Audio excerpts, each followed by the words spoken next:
கிறிஸ்துவுக்குள் பிரியமானவர்களே, கர்த்தரும் இரட்சகருமாய் இயேசு நீடிய நாமத்தினாலே உங்கள் யாவரையும் வாழ்த்துகிறேன். தேவனருளி அப்பம் மினிஸ்ட்ரி சேனல் மூலியமாக உங்களோடு சந்திப்பதில் மிகுந்த மகிழ்ச்சியடைகிறேன். தினம்தோறும் அதிகால வேளையிலே 3 மணிக்கு பரிசுத்த வேதாந்திலிருந்து ஒரு பகுதியை நாம் தியானித்து நம்முடைய குடும்ப பாதுகாப்பிற்காக நாம் ஜெபித்து வருகிறோம். வேற தேசத்திலே அதிகால வேளையிலே வேற சூழ்நிலையிலே இணைந்திருக்கிறீங்க. அதிகால வேளையில் அபிஷேகங்களை பெற்றுக்கொள்ள, என்னுடைய கிருபை பெற்றுக்கொள்ள புதிய நாளுக்காக இணைந்திருங்கள். உபாகமம் 28 அதிகாரம் 8 வசனம் 20 வசனம். கர்த்தர் உன் களஞ்சியங்களிலும் நீ கையிடும் எல்லா வேளையிலும் உனக்கு ஆசீர்வாதம் கட்டளையிடுவார். உன் தேவனாய் கர்த்தர் உனக்கு கொடுக்கும் தேசத்திலே உன்னை ஆசீர்வதிப்பார். ஹல்லேலூயா. கிறிஸ்துவுக்குள் பிரியமானவர்களே, கர்த்தர் உன் களஞ்சியங்களிலும் நீ கையிடும் எல்லா வேளையிலும் உனக்கு ஆசீர்வாதம் கட்டளையிடுவார். அதிகால வேளையிலே வாக்குத்தத்த வசனங்களை கேட்கும்போது உள்ளத்துக்குள்ளே ஒரு சந்தோஷம், சமாதானம். கர்த்தர் என் குடும்பத்தை ஆசீர்வதிப்பார். ஒரு வசனத்தை நம்ம கேட்கும்போது கர்த்தர் உன் களஞ்சியங்களிலும், நம்ம குடும்பத்தை சகல காரியத்திலையும் ஆசீர்வதிக்க வேண்டுமா? ஒரு மனுஷனால முடியாது. கர்த்தர் நம்ம வீட்டுக்குள்ள வந்தா மட்டும்தான் நம்ம குடும்பத்தை ஆசீர்வதிப்பார். உன் களஞ்சியம் பரிபூர்ணமாக நிரம்பி வழிய வேண்டுமா? என் இதயத்துக்குள்ள வாங்கப்பா, என் குடும்பத்துக்குள்ள வாங்கப்பா, என் வியாபாரத்துல நீங்க வாங்கப்பா, என்னோட சகல காரியத்துல நீங்க தான்ப்பா அப்படின்னு சொல்லி அவரை நாம் அழைக்கும் போது கண்டிப்பாக நம்ம குடும்பத்தை ஆசீர்வதிப்பார். நீ கையிடும் எல்லா வேளையிலும் உனக்கு ஆசீர்வாதம் கட்டளையிடுவார். ஒரு மனுஷன் விக்கிரத்துக்குள்ள போகாமல் அவருடைய கட்டளைக்கு கீழ்ப்படிந்து கற்பனை கை கொள்ளும் போது ஆசீர்வாதம். இப்போ காலம் கடைசியா இருக்கு. அப்படின்னா என்ன அர்த்தம் அப்படின்னா, பணம் சம்பாதிக்கணும், என் குடும்பம் நல்லா இருக்கணும், அடுத்த தலைமுறைக்கு சொத்து சேர்த்து வைக்கணும், நிறைய பணம் வேணும், பணம் இருந்தால் தான் மதிப்பாங்கன்னு சொல்லிட்டு பணத்துக்கு பின்னாடி நம்ம போயிடக்கூடாது. நம்ம கர்த்தருடைய பிள்ளையா இருக்கும்போது பைபிள் வாசனம் காலையில் தூங்கி எந்திரிச்சோன்னு கையில் எடுத்து வாசிக்கணும், முழங்கால் போட்டு ஜெபிக்கணும், சீக்கிரமா எந்திரிக்கணும். நமக்குன்னு சொல்லி நிறைய கையில் பைபிள் எடுத்து நிறைய சட்டத்தை கையில் கொடுத்துட்டார். இந்த வருஷத்துல ஒரு முழு பைபிளை வாசித்து முடிங்க, உங்க குடும்பத்தை கர்த்தர் ஆசீர்வதிப்பார். ஒரு வாலிப சகோதரி தற்கொலை எண்ணங்களோடு வந்தா, அண்ணா எனக்கு வாழ பிடிக்கல, என் குடும்பத்தில் எனக்கு நிறைய பிரச்சனை அப்படின்னா. ஏம்மா அப்படின்னு சொல்லும்போது, இல்லைண்ணே நிறைய பிரச்சனை இருக்கு அப்படின்னா. முழு பைபிள் வாசித்து முடிச்சியா அப்படின்னு சொல்லி கேட்டேன். இன்னும் வாசித்து முடிக்கலண்ணே. பைபிள் வாசித்து முடி, உன் குடும்பத்தில் பிரச்சனை மாறும், உன் பிரச்சனையும் மாறும் அப்படின்னு. அந்த மாசத்துல மட்டும் முழு பைபிளை 4 தடவை வாசித்து முடிச்சாலாம். அடுத்த மாசம் அந்த மகளுக்கு மேரேஜ் முடிஞ்சிட்டு, அந்த மகளை 1 வருஷம் கழிச்சு தான் நான் பார்த்தேன். நீங்க சொல்லிட்டு போனதுக்கப்புறம் நான் ஒரு தீர்மானம் பண்ணி இந்த மாசத்துக்குள்ள எப்படியாவது 5 தடவை பைபிள் வாசித்து முடிக்கணும் அப்படின்னு சொல்லி காலையிலேருந்து ராத்திரி வரை உட்காந்து வாசித்தோம்னே 4 தடவை வாசித்து முடித்தேன். எனக்கு மேரேஜே முடிஞ்சிட்டு, எனக்கு ஒரு பையன் வேணும்னு சொல்லி நான் பொருத்தனை பண்ணி 5 தடவை பைபிள் வாசித்தேன். கர்த்தர் எனக்கு ஒரு ஆண் பையனை கொடுத்தார் அப்படின்னு சொல்லி அந்த மகள் சொன்னான். 1 வருஷம் கழிச்சு பார்க்கும்போது 10 தடவை பைபிள் வாசித்து முடிச்சிட்டேன். ஆனால் 1 வருஷம் முன்பா சொல்லும்போது எனக்கு நிறைய பிரச்சனை அப்படின்னு. ஆனால் அந்த மகள் தான் கல்யாணம் முடிச்சு அழகா ஒரு பையன். அப்போ என்ன அர்த்தம் அப்படின்னா, அவ இதயத்துல ஒரு தீர்மானம் எடுத்தா, நான் பைபிள் வாசிக்கணும், நான் தேவனோட சமூகத்தில் காத்திருந்து ஜெபம் பண்ணணும், தேவனுக்கு பிரியமானபடி வாழணும். ஒரே மாசம்தான் 4 தடவை பைபிள் வாசித்து முடிச்சாலும் ஆச்சரியமா இருந்துச்சு.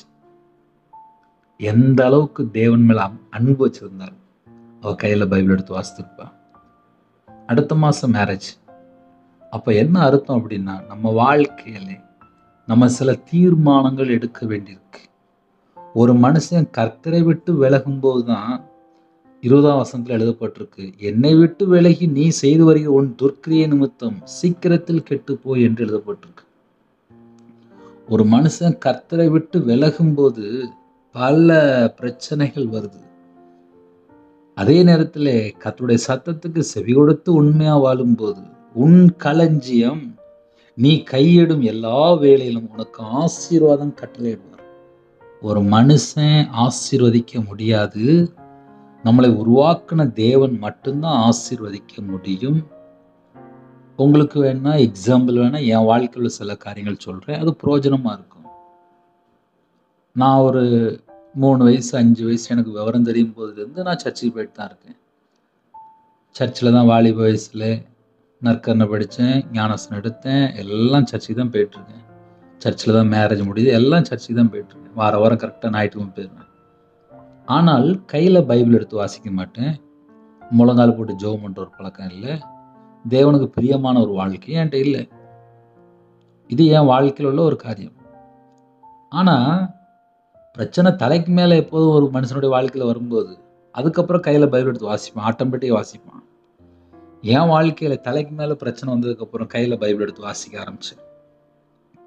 நான் கையில் பைபிள் எடுத்து வாசிக்க ஆரம்பிச்சதுக்கப்புறம் தான் பைபிளுடைய சட்டம் என்ன, எப்படிலாம் ஆசீர்வதிக்கிறாரு, ஒரு குடும்பத்தில் எப்படிலாம் சாபம் வருது, ரெண்டையுமே நான் வாசிக்க ஆரம்பித்தேன்.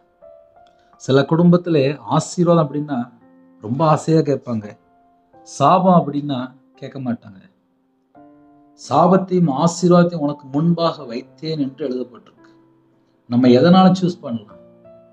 சாபத்தையும் முன்னாடி வச்சுட்டாரு, ஆசீர்வாதத்தையும் முன்னாடி வச்சுட்டாரு. ஒரு குடும்பத்துல என்ன பிரச்சனை அப்படின்னா, கர்த்தரை விட்டு தள்ளி போகும்போதுதான் பிரச்சனை.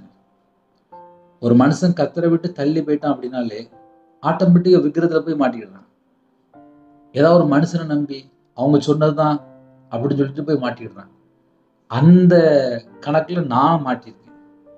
என் வாழ்க்கையில நான் மாட்டிருக்கேன். மனுஷனை நம்பியே கிட்டத்தட்ட ஒரு 8 வருஷம் வாழ்ந்துட்டேன். அந்த 8 வருஷம் சர்ச்சுக்கு போனேன். ஆனா சர்ச்சில் எனக்கு பேசின எதுவுமே ஞாபகம் இல்லை. அந்த மனுஷன் எனக்கு மாந்திரியம் பண்ணியிருந்தான். நோக்கு வரும்னு சொல்லி என் வாழ்க்கையில நான் விக்கிரத்துல மாந்திரியத்துல பல காரியத்துல கஷ்டப்பட்டு அதுக்கப்புறம் ரட்சிக்கப்பட்டு அதுக்கப்புறம் மனம் திரும்பி அதுக்கப்புறம் தான் ஒளிது வந்தேன். என்னை விட்டு விலகி நான் கர்த்தரை விட்டு விலகி விக்கிரத்துக்குள்ள நான் மாட்டிக்கிட்டேன். இது என் வாழ்க்கையில் நடந்தது. என்னை விட்டு விலகி நீ செய்து வருகிற உன் துர்க்கிரியை நிமித்தம். உன் துர்க்கிரினா என்ன? ஒரு மனுஷன் கர்த்தரை விட்டு தள்ளி போயாச்சுனாலே அவன் எதுலயாவது ஒரு பாவ அடிமையில வாழ்ந்துட்டு இருப்பான்.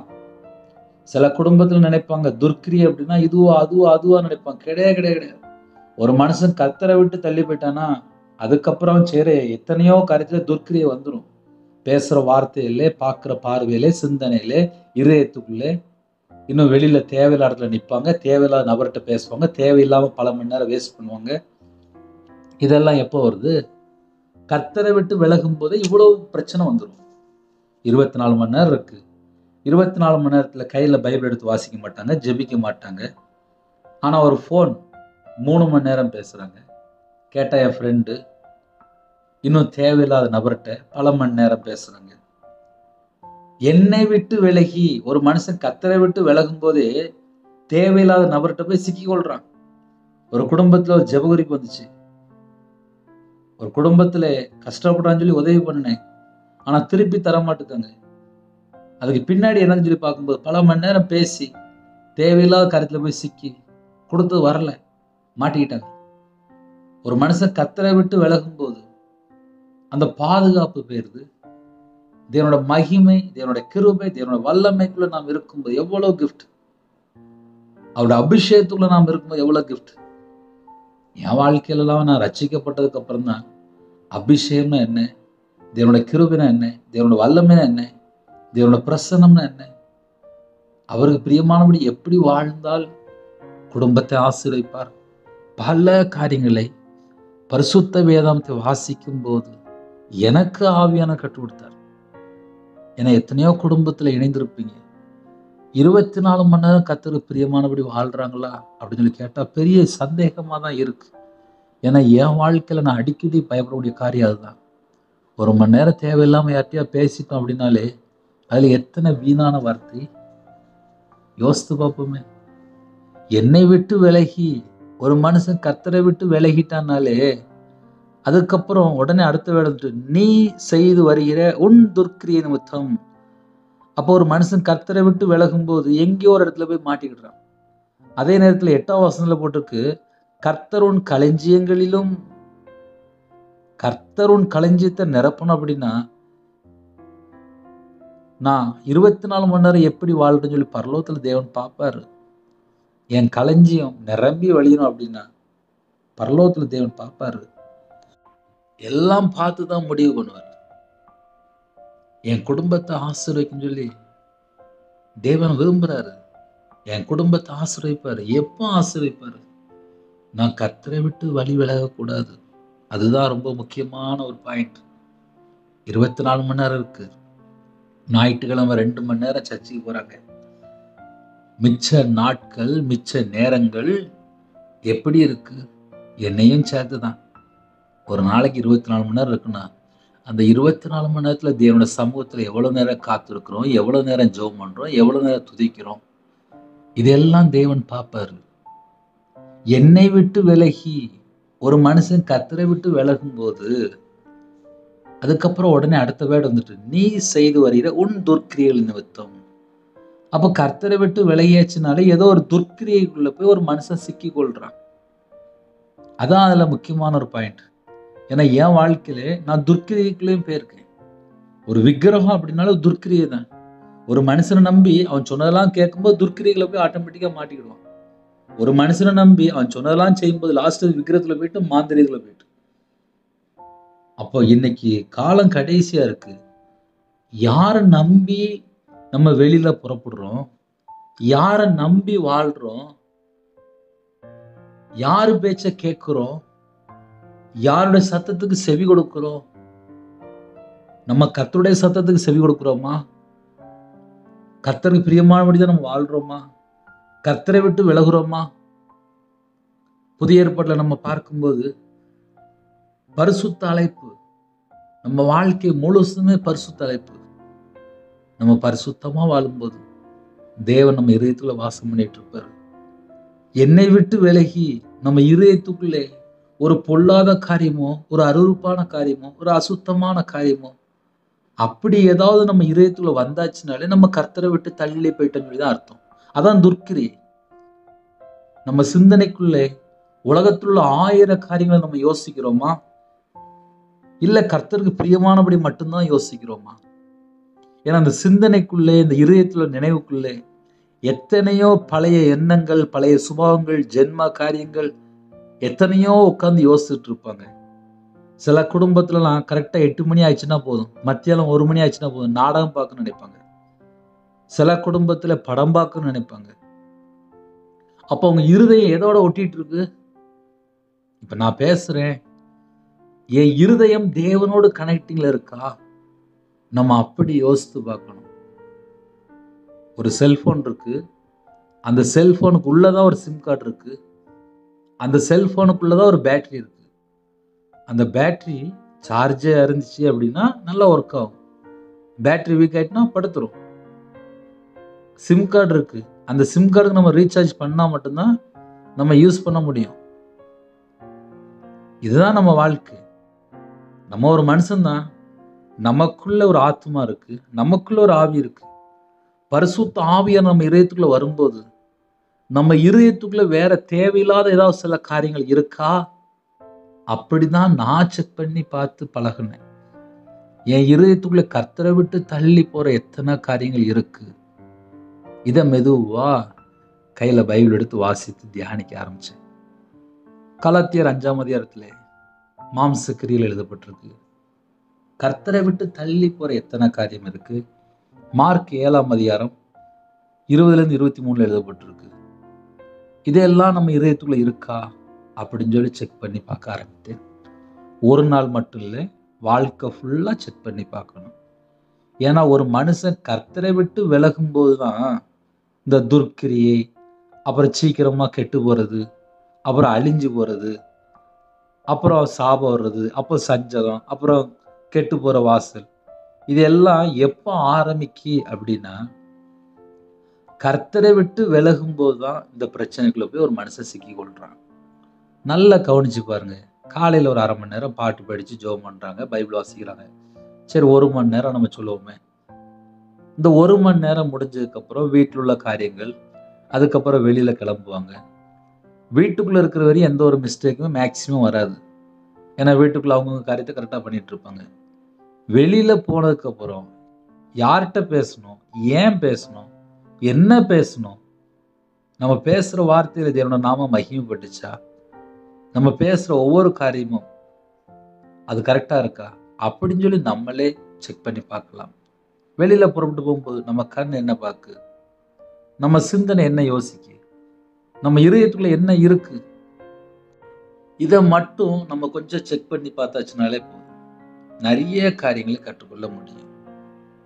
ஏன்னா சில குடும்பத்துல கர்த்தரை விட்டு தள்ளி போய் வாழ்ந்துட்டு இருப்பாங்க, வெளியே தெரியாது. ஆனா ஞாயிற்றுக்கிழமை சர்ச்சுக்கு போயிட்டு வந்துருவாங்க. சில குடும்பத்துல விக்கிர வழிபாடுகளை போயிட்டு வராங்க, கையில பைபிள் எடுத்து வாசிக்க மாட்டுக்காங்க. நிறைய குடும்பத்துல அந்த பிரச்சனை இருக்கு.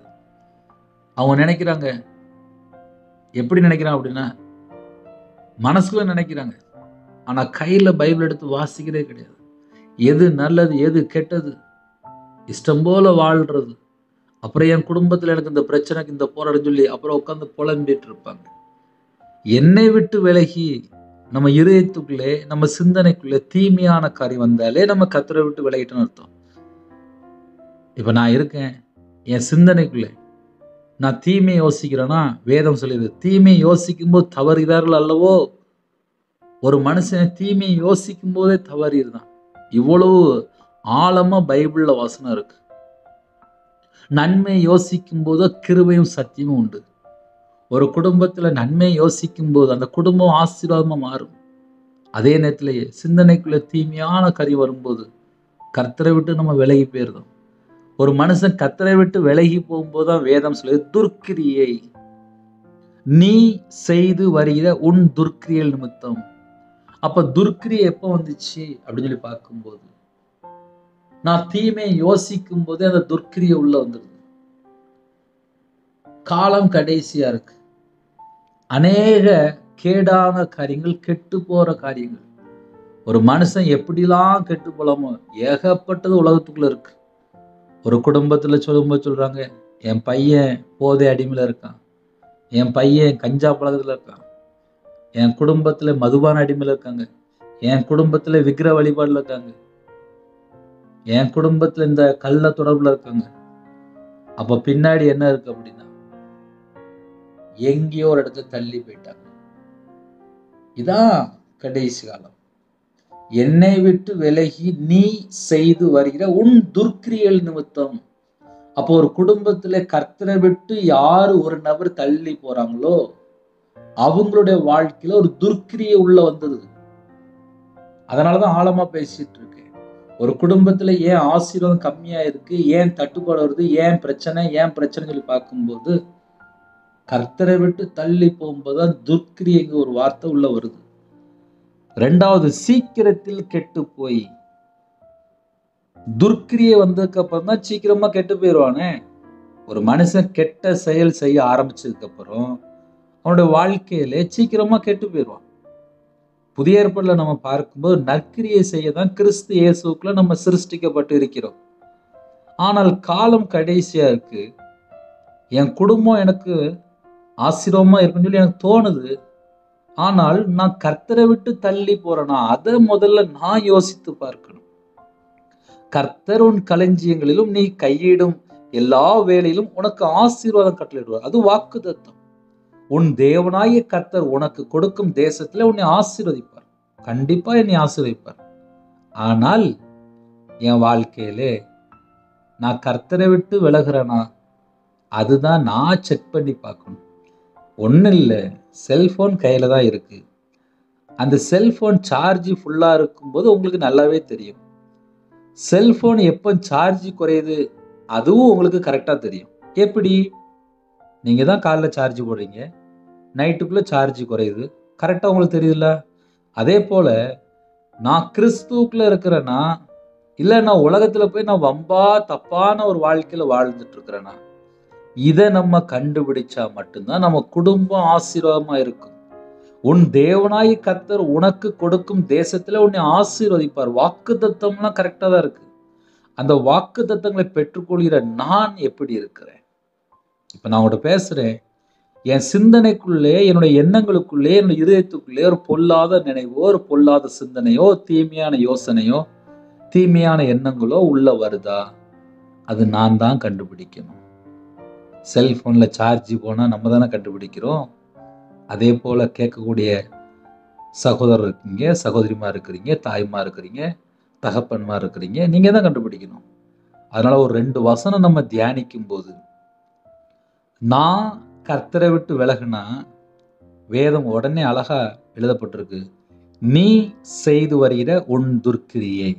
அப்ப கர்த்தரை விட்டு விலகணும்னு நீ அப்படின்ட்டாரு. நீ செய்து வருகிற உன் துர்க்கிரியை. ஒரு மனுஷன் கர்த்தரை விட்டு விலகிட்டான்னாலே துர்க்கிரியைக்குள்ள போயிட்டான்னு அர்த்தம். 2வது துர்க்கிரியை அப்படின்னா கெட்ட செயல்கள். அடுத்தாப்புல சீக்கிரத்தில் கெட்டு போய் அழிய மட்டும். ஒரு மனுஷன் கெட்ட செயலுக்குள்ள போயிட்டானாலே சீக்கிரத்துல கெட்டு போயிடுவான். அதான் எழுதப்பட்டிருக்கு. அப்புறம் நீ கையிட்டு செய்கிற எல்லாவற்றிலும், இந்த வேர்டு கொஞ்சம் எஃபெக்டான வேர்டு தான், இருந்தாலும் சொல்லி தரேன்.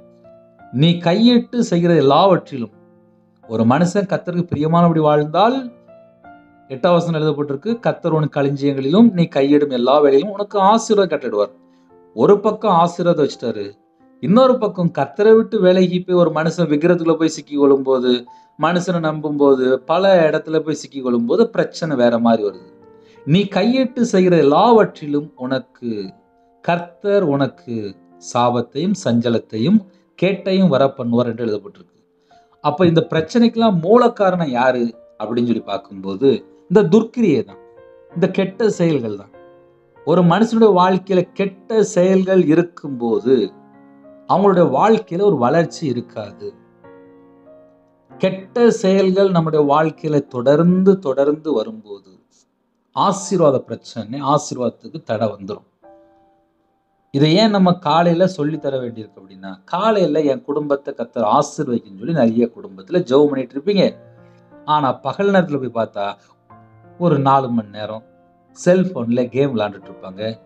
இல்ல 4 மணி நேரத்துல தேவையில்லாத படம் பார்த்துட்டு இருப்பாங்க, நாடகம் பார்த்துட்டு இருப்பாங்க. அப்புறம் வீட்டுல டிவி ஆன் பண்ணி காலையில இருந்து ராத்திரி வரைய தேவையில்லாத வீடியோ, தேவையில்லாத படங்கள், தேவையில்லாத காரியங்களை பார்த்துட்டு இருப்பாங்க. ஆனா காலையில மட்டும் ஒரு 1/2 மணி நேரம் உட்கார்ந்து ஜெபம் பண்ணிட்டு இருப்பாங்க. என்ன நியாயம்?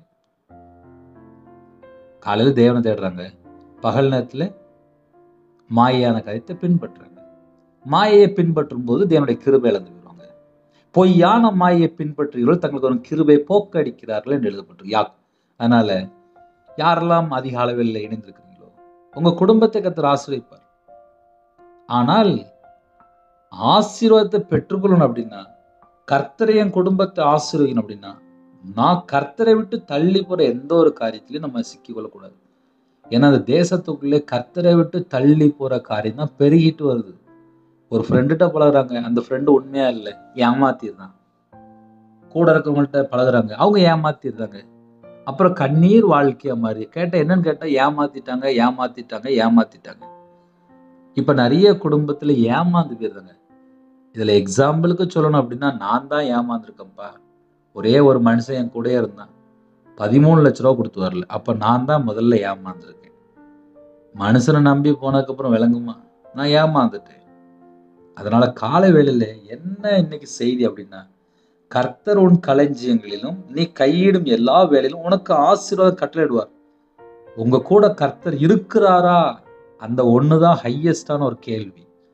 கர்த்தர் கூட இருந்தால் ஆசீர்வாதம் உண்டு. உன் தேவனாய் கர்த்தர் உனக்கு கொடுக்கும் தேசத்தில் உன்னை ஆசீர்வதிப்பார். உங்களை ஆசீர்வதிப்பேன் என்று வாக்குத்தத்தம் செய்கிறார். அந்த ஆசீர்வாதம் உங்க வாழ்க்கையில பெற்றுக்கொள்ளணும் அப்படின்னா அதிகாலை வேளையில தாழ்த்தி ஜெபம் பண்ணுங்க.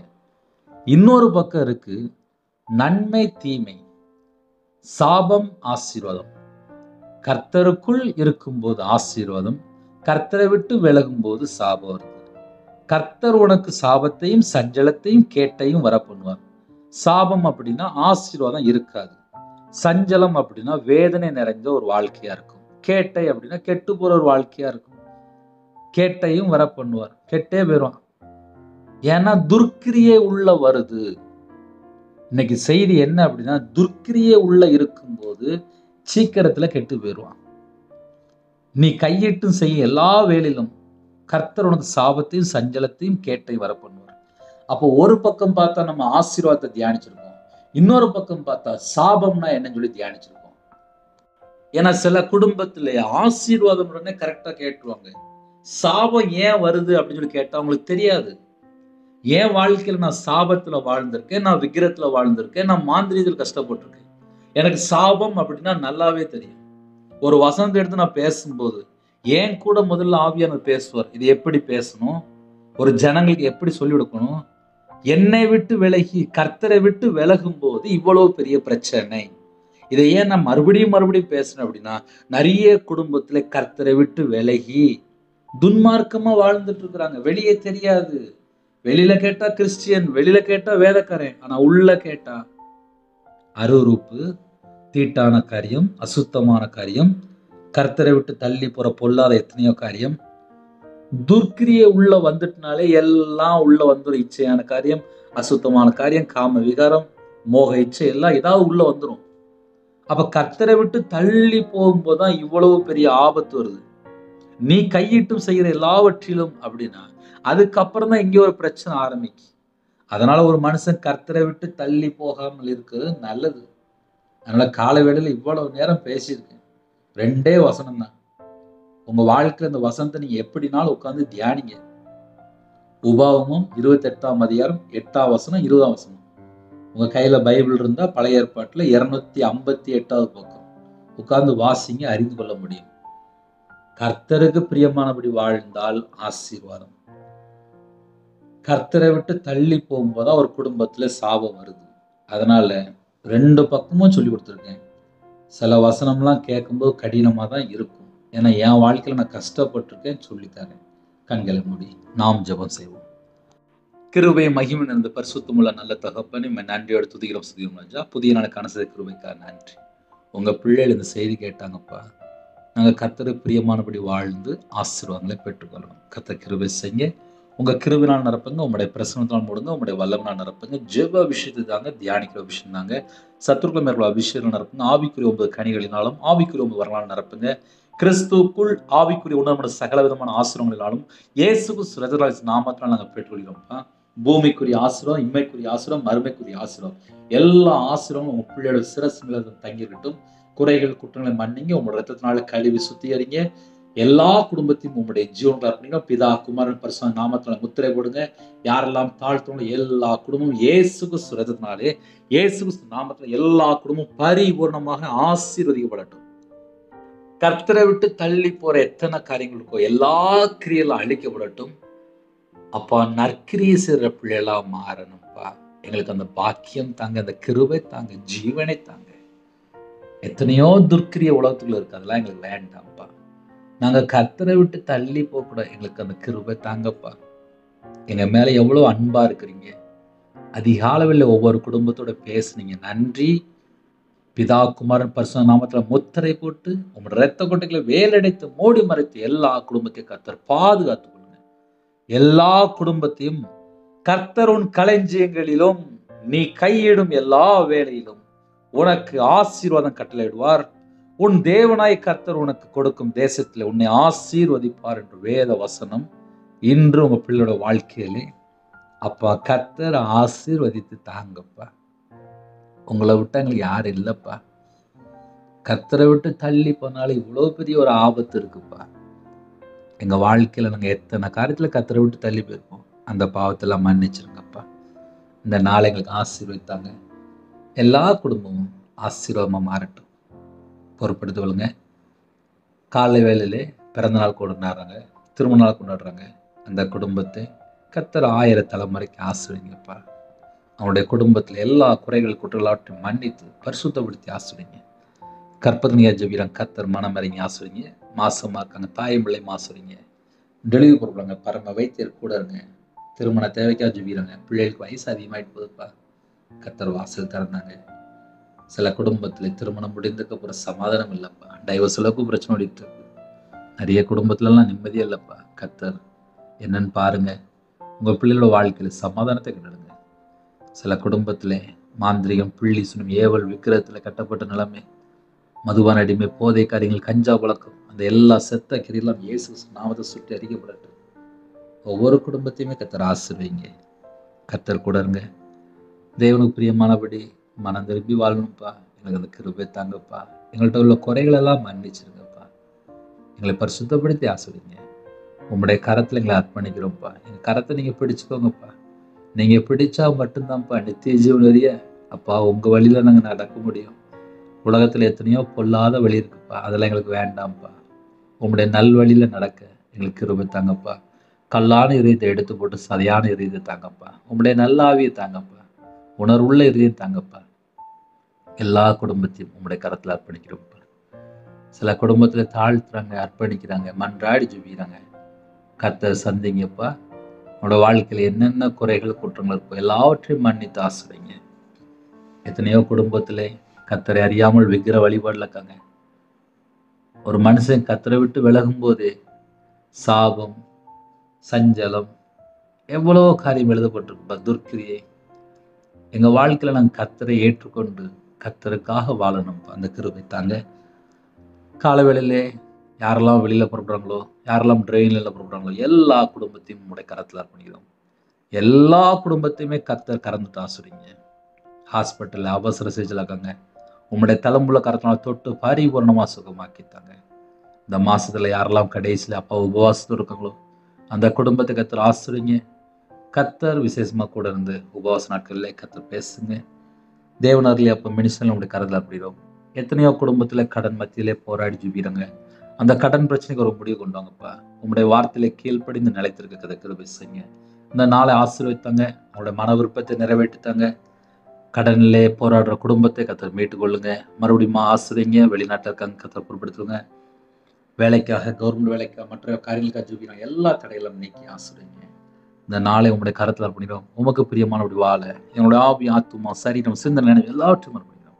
கர்த்தர் பொறுப்படுத்துங்க. துதிகான மகிமை எல்லாம் ஒவ்வொருக்கே செலுத்திடும். இயேசு கிறிஸ்துவின் பிதாவே, ஆமென். தேவனுக்கே மகிமை உண்டாதாக. கர்த்தர் தாமே உங்களை உங்கள் குடும்பத்தின் சகல காரியத்திலும் சம்பூர்ணம் அதிருப்தியாக கர்த்தர் கொடுத்து ஆசீர்வதிப்பாராக. ஆமென். கர்த்தராகிய இயேசு கிருபையும் பிதாவாகிய அன்பும் பரிசுத்தருடைய ஐக்கியம் இப்பொழுதும் எப்பொழுதும் சதா காலங்களிலும் நம்மளோட இருப்பதாக. ஆமென். கிறிஸ்து பிரியமானவர்களே, 9363064181 நம்பர் கொண்டால் நாங்கள் உங்களுக்காக குடும்பத்துக்காக ஜெபிப்போம். நீங்களும் எங்களை ஊழியலுக்காக தொடர்ந்து ஜெபித்துக் கொள்ளுங்கள். God bless you.